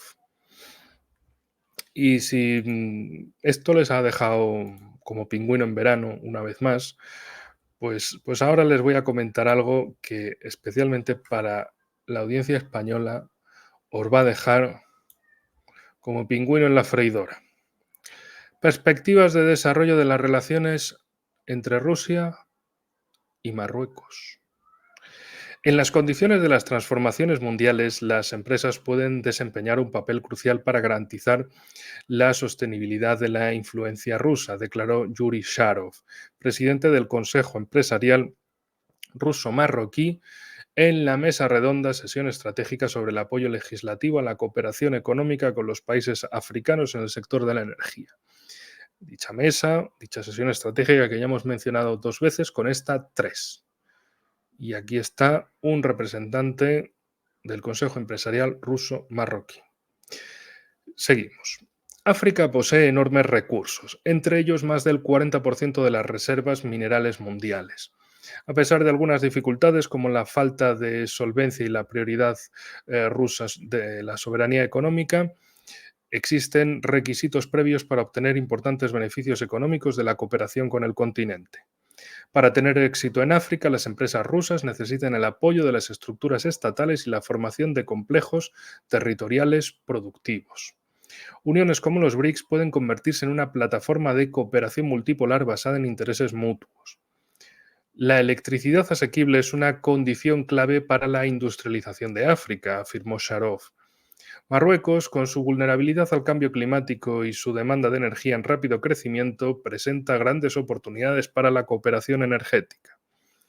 Entre los proyectos específicos prometedores en Marruecos figuran utilización de fuentes de energía renovables, solar, eólica, biomasa, geotérmica, la creación de un polo de carbón, desalinización de agua del mar, colaboración con la Autoridad Nacional de Electricidad y Agua de Marruecos para construir centrales eléctricas y modernizar las existentes. Los bancos internacionales no financian las operaciones ni aseguran transacciones con Moscú debido a las sanciones. Soluciones. Rusia y Marruecos están estudiando opciones alternativas de liquidación como el uso de monedas nacionales y el trueque. Los acuerdos de trueque podrían resultar más atractivos para África, que cuenta con importantes recursos pero carece de inversión propia.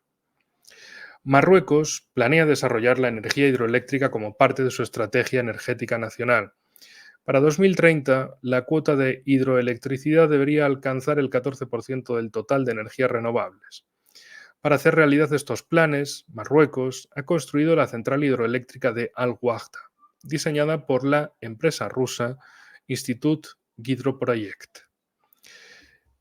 La Asociación Ruso-Africana de la Energía, AREA, ofrece las herramientas necesarias para realizar proyectos energéticos en África. La asociación apoya y facilita la cooperación entre Rusia y los países africanos, subrayó Sharov. La cooperación con Marruecos y otros países africanos en el sector energético puede ser mutuamente beneficiosa, especialmente si se encuentran soluciones para superar los problemas de financiación causados por las sanciones. La Asociación Africana para el Desarrollo Energético desempeña un papel importante a la hora de apoyar y facilitar este tipo de proyectos, resumió el experto. Pues patata. Pingüino con patatas en verano frito a la brasa. Espero sus comentarios para leer sobre esto, sobre todo los compatriotas españoles que podéis escuchar algo de esto y decir, madre mía, ¿cómo está el tema? Y no se supone que Marruecos estaba arrejuntada más con Occidente que con Oriente. Sí, pero negocios son negocios. Y en el trono de Mohamed VI y compañía, ahí lo que están es para el negocio. Que bastantes tajadas le sacan a Pedro Sánchez y a la PSOE. ¿Qué le deberá el PSOE a Marruecos? Es la gran pregunta. Y a lo mejor nos encontramos que al término del verano hacerse esa pregunta es ilegal porque se trata de algún discurso de odio o alguna mierda así que se inventen estos peliculeros fantoches y corruptos de la política. Pero no pasa nada, si no es el PSOE el que se lo inventa, ya irá el PP a decir, pues te lo legalizo yo. Criticar al PSOE es delito. Firmado el PP. Sé que son tan tontos que son capaces de eso, pero bueno. Los que sois de España me entenderéis, los que no, pues preguntad si os interesa. En fin, vámonos a Egipto. No para ver momias ni faraones, que con eso solo hay que mirar cualquier canal occidental y ahí ves momias y fantoches. O momias afantochadas. O fantoches amomiados, como se quiera pensar. Lo importante aquí, geoeconomía. Egipto atrae inversiones indias. El ministro indio de Inversión y Comercio Exterior, el ministro egipcio de Inversión y Comercio Exterior, Hassan el-Khatib, ha expresado el compromiso del gobierno de crear un entorno favorable a las inversiones orientadas a la exportación. En una reunión con el Consejo Empresarial Egipto-India, el titular del ministerio mencionó el crecimiento del comercio entre el país africano y el gigante asiático de India, impulsado por las visitas mutuas de delegaciones. Hay planes para que las empresas indias entren en el mercado egipcio en áreas como las energías renovables, la producción de hidrógeno verde, la ingeniería y las tecnologías de la información y la comunicación. Por otro lado, Egipto, y esto todo es también mucho marco de los BRICS, Egipto e India están en los BRICS y Egipto y Arabia Saudita también, quienes intensifican su cooperación energética. El ministro saudí de Energía, Abdulaziz bin Salman, se entrevistó con el ministro egipcio de Petróleo y Recursos Minerales, Karim Badawi, y con el ministro de Electricidad y Energías Renovables, Mahmoud Esmat, en la sede de su ministerio en Riad. Los titulares de los departamentos discutieron la expansión de los lazos en los campos del petróleo, el gas, la electricidad, la energía renovable y el hidrógeno. Sí, como verán, hoy he venido muy energético. Pero hay más, porque otro país también está metido en los BRICS, Emiratos Árabes Unidos. Egipto y Emiratos refuerzan su cooperación también. El ministro egipcio de Agricultura y Recuperación de Tierras, Alaa Farouk, se reunió con la embajadora de los Emiratos Árabes Unidos en El Cairo, Mariam Al-Kaabi. Hablaron de reforzar la cooperación entre ambos países en el ámbito de las inversiones agrícolas. Farouk señaló las oportunidades financieras en las actividades agrícolas, centrándose en la producción para maximizar el valor añadido, la creación de empleo y la promoción de las tecnologías locales. Por su parte, la embajadora Al-Kaabi expresó el deseo de su país, mejor dicho, de aumentar la inversión en Egipto, especialmente en proyectos relacionados con la seguridad alimentaria. ¿Por qué? Porque en Emiratos no hay comida, no se produce comida para los 24 millones de personas que viven ahí. Necesitan traerla de fuera. Por eso las relaciones con Rusia, con Egipto también, con todo tipo de países vecinos, incluso Irán, para asegurarse esa seguridad alimentaria. Soberanía alimentaria en su caso difícil, pero por lo menos seguridad, para empezar. Quien también está preocupado, y nos vamos de lado a lado, es Malí. Está preocupado por los militares europeos en la CDA. El primer ministro de Mali, Choguel Maïga, ha expresado su preocupación por la presencia de militares occidentales en la sede de la organización. Yo también lo estaría, porque son inspectores de billeteras o se firman contratos ellos solos. O te lo firman a golpe de... o lo firmas o lo firmas. Afirmó que se trata de una injerencia en los asuntos internos de la CDAO y subrayó que tales puestos solo deberían estar ocupados por africanos. ¿Se imaginan tener soldados, coroneles y oficiales superiores europeos en la sede de la CDAO manipulando sus despachos? ¿Han visto alguna vez una cumbre de la Unión Europea a la que asistan africanos? ¿Qué hacen soldados de la Unión Europea en los edificios de la CDAO?, se preguntó el primer ministro. Maiga, el primer ministro, añadió que la situación socava la soberanía de los países africanos y exige medidas inmediatas. También en Mali, terroristas atacaron un pueblecito y mataron a 26 personas. El pasado 26 de julio, milicianos atacaron un pueblo cercano a la ciudad de Bankassa, en el centro del país. Los terroristas atacaron a civiles que trabajaban en sus campos el domingo por la noche, según dijo el jefe de la aldea. Por otro lado, África se libera del yugo colonial. Estas son las palabras del embajador ruso en Burkina Faso, Igor Martynov, que comentó la creación de la Confederación de la Alianza de Estados del Sahel. Añadió que Rusia se congratula de la creación de dicha confederación. Exactamente, concluyó Martynov lo siguiente. Rusia celebra la creación de una nueva arquitectura en África Occidental. Vemos la creciente aspiración de los pueblos del continente africano y sobre todo de los países del Sahel por restaurar la independencia para la liberación del yugo colonial occidental y el desarrollo equitativo. También una nota más de Burkina Faso. Traoré prohibirá a las naciones occidentales extraer recursos en Burkina Faso. En un discurso a la nación, el presidente burkinés Ibrahim Traoré ha declarado que se prohibirá a las potencias extranjeras dictar qué armas recibirán los militares y también se les obligará a dejar de explotar los recursos naturales del país. Traoré afirmó que Burkina Faso revocará las licencias mineras a los estados que sigan haciéndolo, mientras el país está preparado para extraer sus propios recursos. Dijo que si van a utilizar las minas del país debe ser a cambio de algo de valor, como el acceso a las armas necesarias para detener el terrorismo. Sorpresa. Sorpresas del Sahel, que nos tiene todas las semanas. Y ahora vámonos hasta Argelia. Argelia compra armamento ruso. Se ha firmado un contrato con Rusia para el suministro de sistemas de defensa antiaérea S-500 y bombarderos Su-34M por valor de $7.000 millones. Cabe señalar que el acuerdo se celebró sin amplia publicidad. Ni Rusia ni Argelia hicieron declaraciones oficiales al respecto, pero se conoció poco después de que el senador estadounidense Marco Rubio pidiera sanciones contra Argelia, que compró armas a Rusia. También otra más de Argelia y Rusia, pues elaboran formatos de cooperación. Vyacheslav Volodin, presidente de la Duma estatal, y Brahim Bougali, presidente de la Asamblea Popular de la República, se reunieron en Argelia. Volodin subrayó que las relaciones entre Rusia y Argelia se desarrollaron gracias al diálogo entre los dirigentes de ambos países. Vladimir Putin y Abdelmajid Tebboune, que son los mandatarios, perdón, que ya me iba. Volodin también recordó que los países firmaron un acuerdo de asociación estratégica y cooperación. También señaló que un aspecto importante del desarrollo del diálogo interparlamentario será la introducción de nuevos formatos de cooperación.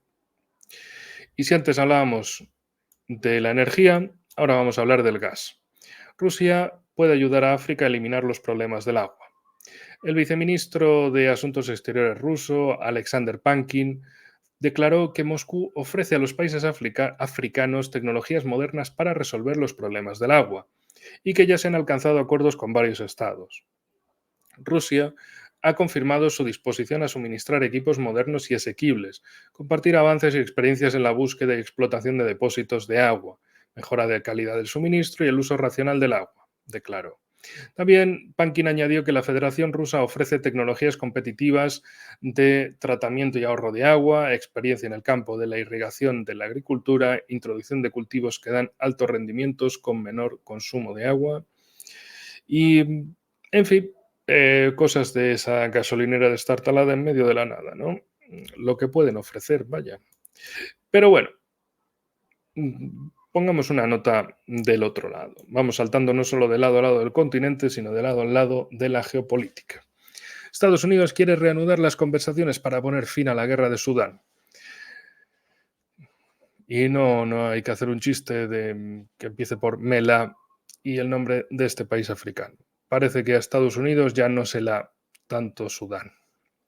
El secretario de Estado de Estados Unidos, Anthony Blinken, ha cursado una invitación formal a la Fuerza de Apoyo Rápido y a las Fuerzas Armadas de Sudán para que participen en las conversaciones de alto el fuego patrocinadas por Estados Unidos que se celebrarán en Suiza el 14 de agosto. Porque Estados Unidos ha dicho, si es que he reservado para todo el verano, hay que gastar aquí las entradas en Suiza. Pues nada, está bien la iniciativa, pero ya veremos qué implementación tiene. Dijo Blinken que las conversaciones propuestas están patrocinadas por Arabia Saudí y Suiza, mientras que las partes como la ONU, la Unión Africana, Egipto y los Emiratos Árabes Unidos participarán como observadores. Pues ya veremos. Por lo menos en este caso no han cometido la flagrante cagada de invitar solo a una de las partes y olvidarse de la otra. Pero bueno. Principalmente Estados Unidos quiere marcarse la administración Biden quiere marcarse mira, hemos conseguido la paz, qué buenos somos, si es que somos líderes en el mundo, y olvidarse de lo que hagan los chinos, los rusos, cualquier otro que no sean ellos. Pero bueno, vámonos al país de al lado, a Chad. Estados Unidos ha transferido equipos de comunicaciones a las Fuerzas Armadas de Chad. Las Fuerzas Armadas chadianas recibieron oficialmente nuevos equipos técnicos militares para mejorar las capacidades militares y de inteligencia de sus fuerzas. La ceremonia de entrega en la base de Yamena fue dirigida por el portavoz de las Fuerzas Aéreas, el coronel Muhammad Daoud, el embajador de Estados Unidos en Chad, Alexander Laskaris, y el subsecretario de Estado para Asuntos Políticos, John Bass. La lista de equipos entregados incluía equipos de radiocomunicaciones, radios multibanda, cargadores y tabletas. Por otro lado, vámonos hasta Ghana porque amplía sus exportaciones de productos petrolíferos. La Autoridad Nacional del Petróleo ha firmado un acuerdo con Senegal y Gambia. Perdón que se me ha ido esto. Bueno, este acuerdo petrolífero con Senegal y Gambia para importar productos petrolíferos de Ghana. El acuerdo se suma a los ya existentes con Malí, Níger, Burkina Faso, Costa de Marfil y Togo para importar productos petrolíferos del país. El sector cuenta con más de 3.000 proveedores de servicios registrados que suministran anualmente 4 millones de toneladas métricas de productos petrolíferos a Ghana y otros países. Petróleo, energía. Mientras que unos piensan a ver cómo lo eliminan, más del rollo activista para calentar la situación social, para generar miedo, el cambio cromático y demás, pues en estos países dicen, si es que esta es la vía más rápida para el desarrollo. Si lo hicieron en Occidente, ¿por qué nosotros no? Pero bueno, Canadá. Canadá impugna la anulación de un permiso de extracción de uranio en Níger. La canadiense Gobi X ha manifestado su intención de centrarse en otro proyecto de uranio en África, Mutanga, en Zambia, que es este país de aquí. Declaró Gobi X, que vaya nombres. Aunque seguiremos luchando por Madahuela, la situación actual también presenta una oportunidad única de centrar nuestros esfuerzos en Muntanga para impulsar el crecimiento y el éxito de nuestras operaciones. Muntanga es un proyecto con enorme potencial listo para convertirse en la piedra angular de nuestra empresa. Cabe destacar que la empresa canadiense cuenta con los permisos necesarios en Zambia para desarrollar la extracción de uranio en Muntanga. Pero en Níger les han dicho que hasta luego. Y una más del bloque africano, que hoy me estoy alargando de forma, bueno, Kenia acusa a la Fundación Ford de patrocinar protestas. La cosa sigue en Kenia, sigue calentita. El ministro de Exteriores de Kenia, Korir Singh-Oei, ha escrito y enviado una carta a la Fundación Ford en la que expone que la organización está detrás de la financiación de organizaciones no gubernamentales. No se podía saber, seguro. Algunos de los beneficiarios recibieron 5,78 millones de dólares entre abril de 2023 y mayo de 2024, incluida una financiación inexplicable de 1,49 millones de dólares justo el mes pasado. Es muy preocupante que la mayoría de los beneficiarios estuvieran al frente de las protestas, escribió el canciller keniata. Joder, si es que vaya con ser amigo de Estados Unidos. Eres amigo de ellos, te nombran ahí socio preferente y demás, y te la lían sus ONGs con protestas. Pues nada, patata. Y con esto nos vamos al bloque americano. Que tenemos muchas gracias y desgracias del ojo de Sauron. Iba a hacer un chiste con una obra, si mal no recuerdo, de Quevedo, el Quevedo único y original, el Quevedo del siglo de oro español. Pero bueno, dejémoslo ahí. Robert Kennedy Jr., por un lado. Este candidato a la presidencia todavía, aunque se rumorea ya, lo último que leí antes de empezar a grabar es que estaba a punto de echarse atrás y decir que apoya a Trump. Pero bueno, el todavía candidato a la presidencia de Estados Unidos predice una revolución en el país. Así lo dijo el candidato independiente a la presidencia estadounidense Robert Kennedy Jr. Escribió en su página de X en redes sociales lo siguiente: habrá una revolución en este país. La cuestión es si se basará en el idealismo o en fuerzas oscuras y regresivas. La elección es nuestra. A la publicación adjuntó una parte de la entrevista en la que afirmó que la lucha por el poder en Estados Unidos ha ido más allá del enfrentamiento entre demócratas y republicanos y se ha convertido en una guerra de clases. Kennedy señaló que el 54% de los estadounidenses no puede ganar suficiente dinero para satisfacer las necesidades humanas básicas. Por otro lado, Trump y Vance denunciaron un golpe contra Biden. La decisión del presidente de Estados Unidos, Joe Biden, de retirar su candidatura de la campaña electoral habla de que se cometió un golpe contra él. Así lo afirmó el candidato a la presidencia de Estados Unidos, Donald Trump. A su vez, el candidato a la vicepresidencia de Estados Unidos, J.D. Vance, en declaraciones a Fox News, subrayó que Biden debe abandonar la presidencia. Un cocodrilo agarra la pierna de la presa y no la suelta ni muerto. Según él, según J. Vance, si el jefe de Estado no puede participar en las elecciones debido a problemas de salud, entonces tampoco puede gestionar el país. Una lógica irrechazable. Vance instó a los dirigentes estadounidenses a no interferir en todos los conflictos mundiales. Estados Unidos no debería intervenir en todas las guerras que tienen lugar en el mundo, afirmó el candidato a la vicepresidencia estadounidense, ahora senador J.D. Vance. En su opinión, no hay nada radical en reforzar la seguridad nacional, escribe en The Washington Post. Vance señaló que los militares estadounidenses siempre se muestran honorables en las operaciones de combate. Hay que barrer para casa. Pero tenemos que tener cuidado de no intentar arrastrar a Estados Unidos a todos los rincones y conflictos remotos del mundo. Vance señaló que a veces simplemente no es asunto tuyo y el liderazgo estadounidense debería mantenerse al margen, lo cual está bien, ese cierto aislacionismo y mirada hacia el interior que bastante tienen con lo suyo. Anteriormente también, la Casa Blanca responde a los rumores sobre la muerte del presidente Biden. Y es que sí, efectivamente, nos encontramos en el domingo pasado con un Biden que envía una carta diciendo que abandonaba la carrera presidencial, luego que no aparecía, luego que aparecía un tipo al que dicen, pero si es que no es el mismo de Biden, esto es un doble, ¿qué habéis hecho con el Biden original? Que tampoco es que se pudiera hacer mucho, pero ¿qué habéis hecho? Y demás, y luego, en fin. Esto es todo de principios de la semana.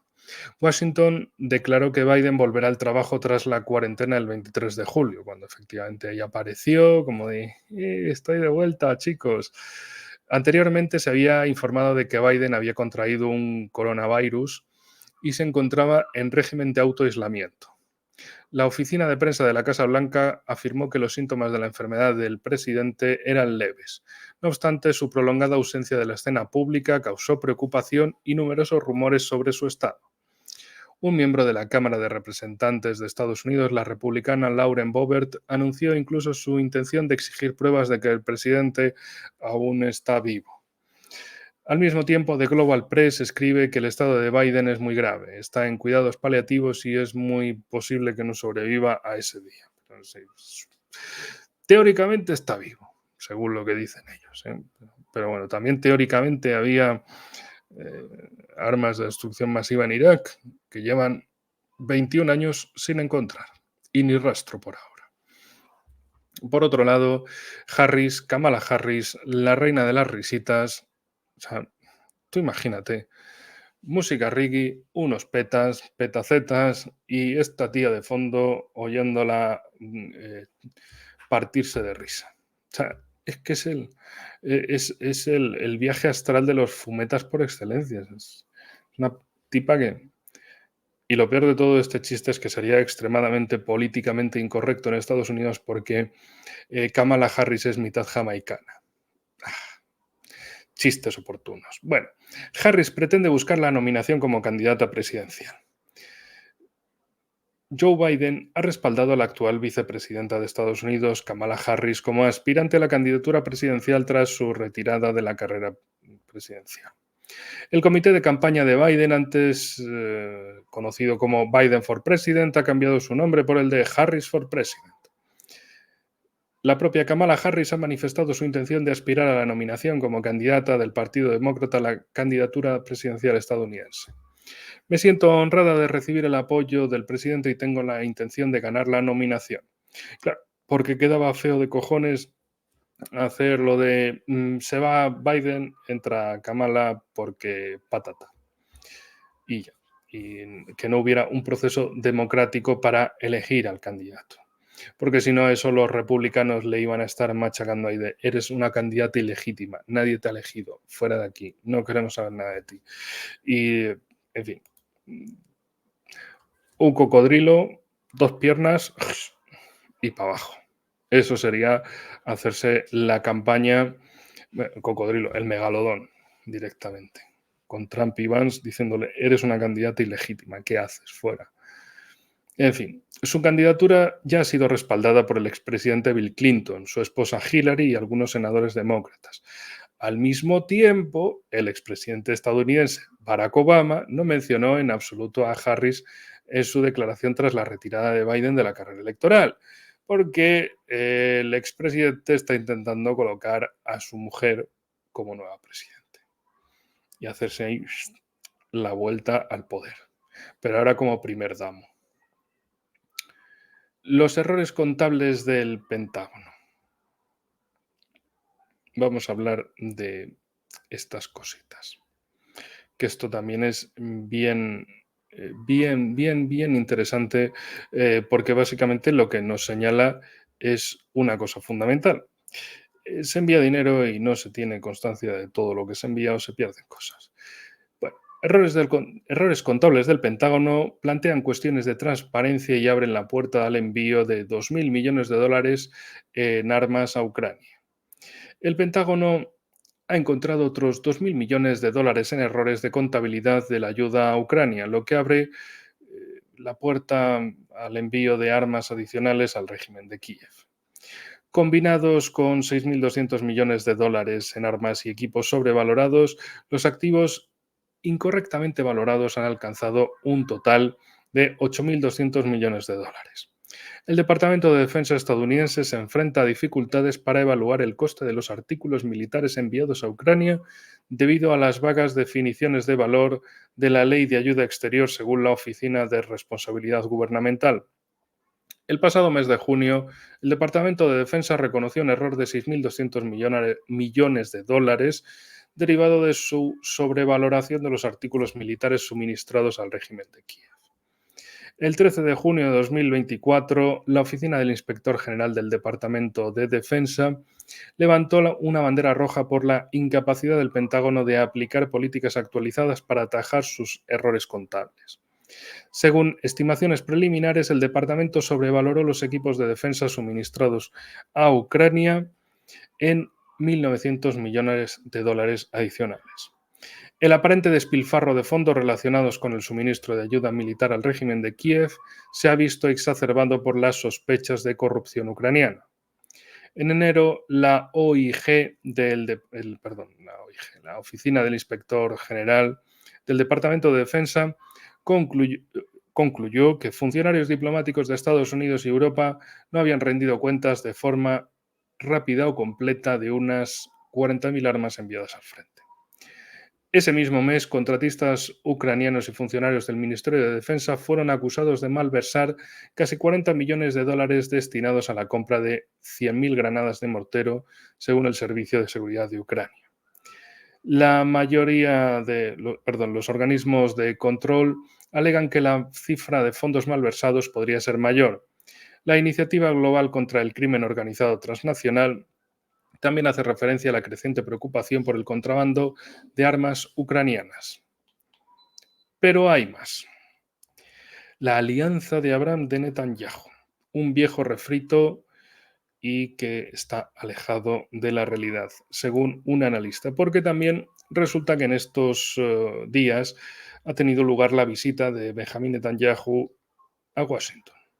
Lo han recibido con aplausos, ya saben, aplausos de Medusa, haciendo así todos, como otrora le hacían a Zelensky, pero ahora ya menos, y al quien siempre se lo hacen es al dueño del cortijo, que no es el delegado en Oriente Medio, sino que él se cree el dueño del cortijo, y así funciona la política en Estados Unidos, todos le aplauden y le dan palmaditas, en fin.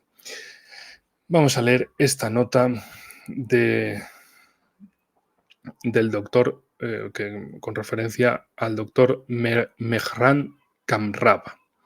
Las esperanzas del primer ministro israelí Benjamín Netanyahu de incorporar a Bahrein, Arabia Saudí, los Emiratos Árabes Unidos y tal vez Egipto a un nuevo pacto israelí y dirigido por Estados Unidos, al estilo de la OTAN, apodado la Alianza Abraham, no solo no son realistas, sino que tampoco son originales, dijo a Sputnik el profesor de gobierno de la Universidad de Georgetown en Qatar, el doctor Mehran Kamrab. No creo que una alianza entre Israel y los estados del Golfo sea una hipótesis realista porque Arabia Saudí normalizó sus relaciones con Irán. Bahrein e Irán han mantenido conversaciones sobre un acercamiento y los Emiratos Árabes Unidos, a pesar de haber mantenido su relación con Israel, también han mantenido una relación con Irán, señaló Kamrab. La propuesta de la Alianza Abraham no es nueva, por cierto, dijo el observador, señalando que Netanyahu ha estado abogando por esto durante varios años, con el impulso de Israel para normalizar los lazos con sus vecinos del Golfo, visto como el primer paso en esta dirección. En la actualidad, Israel solo puede confiar en el mando central de Estados Unidos y en Washington para obtener armas y otro tipo de apoyo, afirmó Kamrab. Esto se debe a que el lobby israelí es bastante poderoso en Estados Unidos, especialmente en el Congreso, con ambos partidos y todas sus principales figuras, desde los presidentes Biden y Trump hasta la vicepresidenta Harris, declarándose sionistas o expresando de un modo u otro su fuerte apoyo a Israel. Netanyahu, mientras tanto, sigue inmerso en un profundo lío político, según dijo Kamraba, y Netanyahu se enfrenta a la presión de su izquierda, que quiere recuperar a los rehenes, la presión del ejército israelí, que ha dicho que ahora es incapaz de traer a casa a los rehenes restantes mediante el uso continuado de la fuerza, y la continuación de la guerra, y la presión también de la derecha, que quiere una erradicación completa de los palestinos. En esta situación, solo la continuación de la guerra y jugar con el hombre del saco iraní puede salvarlo, concluyó el observador. De hecho, esto último sobre Irán es importantísimo porque básicamente Netanyahu cargaba todo en Estados Unidos contra Irán. Que si Irán estaba detrás del intento de asesinato de Donald Trump, que Irán está detrás de todo lo malo que sucede en Oriente Medio, en el mundo, etcétera, y que hay que formar una OTAN de Oriente Medio con Estados Unidos, Israel y los payasos locales para que todos luchen contra Irán.